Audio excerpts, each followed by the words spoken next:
Hi, y'all. So it's me, Avi, the horror advocate, and you already know how I do my thing.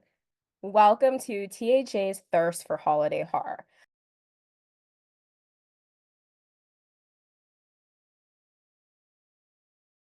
So Christmas horror is always very complex, I think, for people who are big horror fans and for people who aren't. So people really struggle with even attaching those images and those ideas to something like Christmas.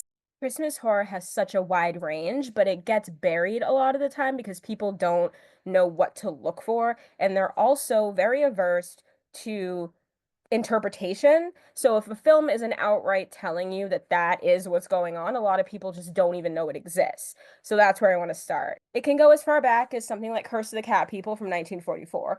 It can go back even further than that, and it can also come as close to us as The Apology, which most people wouldn't call a horror film.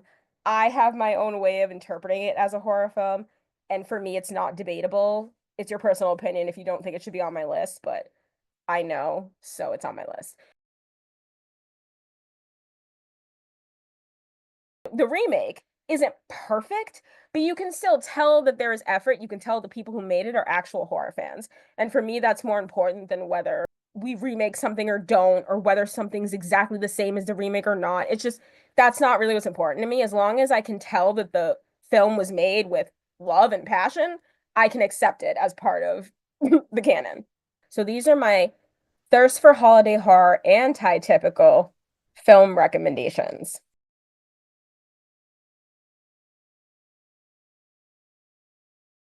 First, A Nasty Piece of Work, which is available on Hulu if you're paying for it. This is probably one of my favorite holiday horrors that's come out in years. It was grounded in a reality that I don't feel like gets touched very often when we're doing Christmas stories. And the film is essentially about the pressure that comes with the holidays, but especially the pressure that comes with the holidays around your job, Christmas events, raises, bonuses, and that it's juxtaposing a time where you're supposed to be grateful for what you have. So I always felt like that is a great one to like exercise those feelings on. Body really takes female friendships and wraps it around the idea of Christmas being giving, being sweet, being kind. And instead, we get a portrait of three college girls, all completely different, hanging out during Christmas break. And one action creates a domino effect that lands us into a night of terror. And also, me personally, I love isolated films. So this film takes place at the house mostly. It doesn't really go outside of that. I love that because I think it helps. It helps with character development. It helps with me caring about the character, and it helps with me understanding the actual function of what's going on in the film.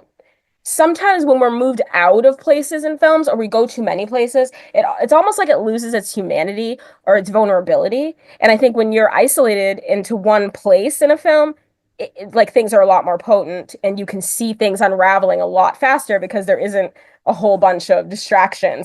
Another one I love, unsung completely, is called Hostage. Now, this came out in 2021.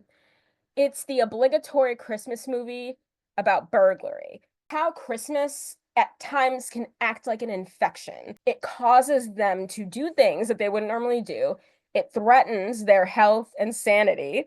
We're willing to do anything to not be empty-handed. Hostage really gives you a chance to kind of peek behind that curtain. You have no idea what goes on behind other people's closed doors. Do not take the visual of a home and assume that you know what's inside and how dangerous it is inside, because you don't. ATM. Now, this movie is also a film about coworkers getting trapped together. So it's almost a parable or warning about how much you turn work into a playground. And this film really captures how insignificant you can make yourself and others by existing on that framework. ATM is also a film about isolation. Why do they put ATMs in like big empty parking lots with nobody around? It's a trap, it feels like. It really digs into how isolation can manifest into indiscriminate violence, antisocial attitudes and behaviors in order to survive and exit the situation. Could it have been a little better? Sure, but I think horror films are also just supposed to be fun, and I found it fun.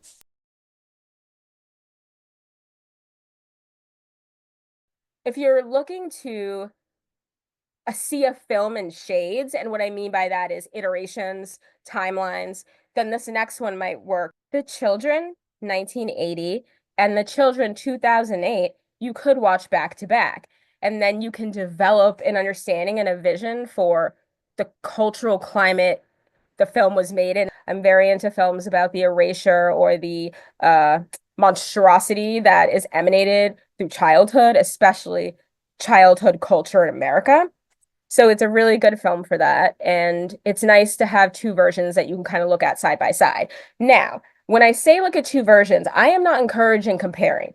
Comparison really has no place in the work that I do, nor does it have a place, in my opinion, in even discussing films. It's just not, I'm not going to do that.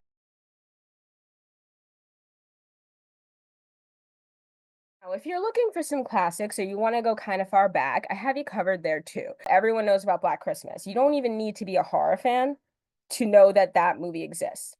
So that's one that people are always remembering and always talking about. But there's so many in horror, especially going back in our timeline, that are a great representation of Christmas horror films. So the first one I want to talk about is Invisible Man, 1933. Invisible Man is one of the best. It does give this existential like brand of horror, something that you could only capture at a time like that. I think too, part of capturing that is obviously the culture at the time. The things that were in the film that worked in 1933 are the reason that the most recent remake, it didn't take. The thing about remaking something or continuing a story is you need to be able to take a small thread from the original that has no foundation. A great example of this is I've been watching the new Dexter. One of the things I noticed is that's what they're doing. They're taking minor moments, mentions from the old series, and they're building out episodes. So that makes it a lot less likely that this will be redundant, that this will have no movement, that this will just feel like the same old thing. It takes us out of that because you're not trying to duplicate, you're trying to expand. And I think that gets lost a lot of times with horror films. Gives too much. Morphine. It's something else. It's making me worse. She's drugging you. She's killing you by overdose. You can tell. She's killing you with high levels of potassium nitrate. Stop. Her. Stop her. What do you mean, stop her? It's time.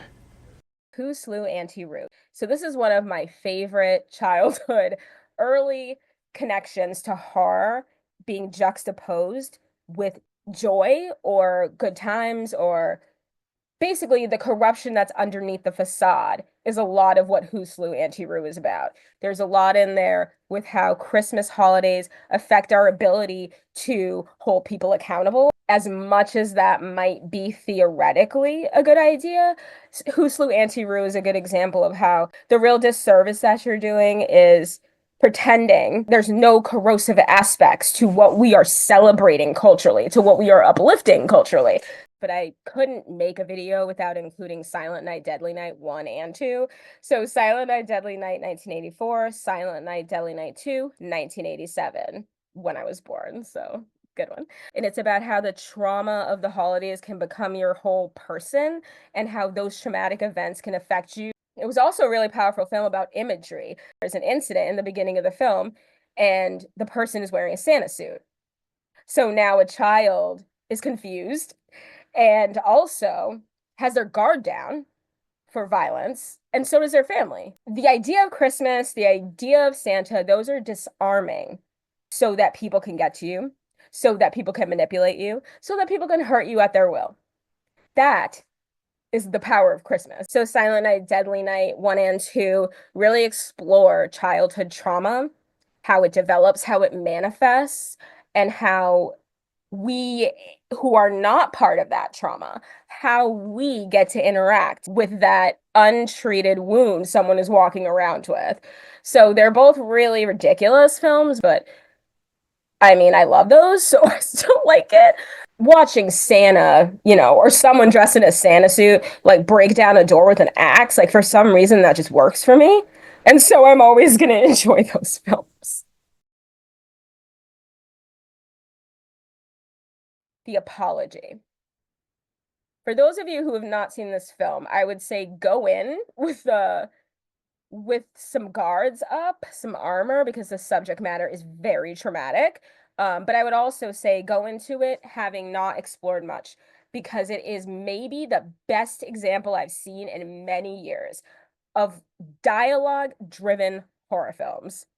Also, it's another isolation film, which you know that I like by now. A couple like heavy hitters that most people know about, but maybe haven't taken the time to really dig into. Dead End, P2, Sins of Our Youth, Christmas Evil, Don't Open Until Christmas, Silent Night, Bloody Night, and Await Further Instructions. All have a completely different approach to how you juxtapose joy or safety or comfort with terror and horror and destruction. Christmas is an anxiety all of its own. People could really benefit from seeing these films as more of a form of therapy, and I am by that I mean horror films, as a form of therapy or as a coping mechanism that's relatively safe for all of what's going on, because it's honestly too complicated, and horror is the only genre that can give it to you real. Most genres can't get into these things even if they cover them, because they have to ascribe to a certain rubric. What I love so much about horror is they don't have to. They don't have to be careful about what they do. They don't have to be careful about what they made. They don't have to do anything, because it's all a good time.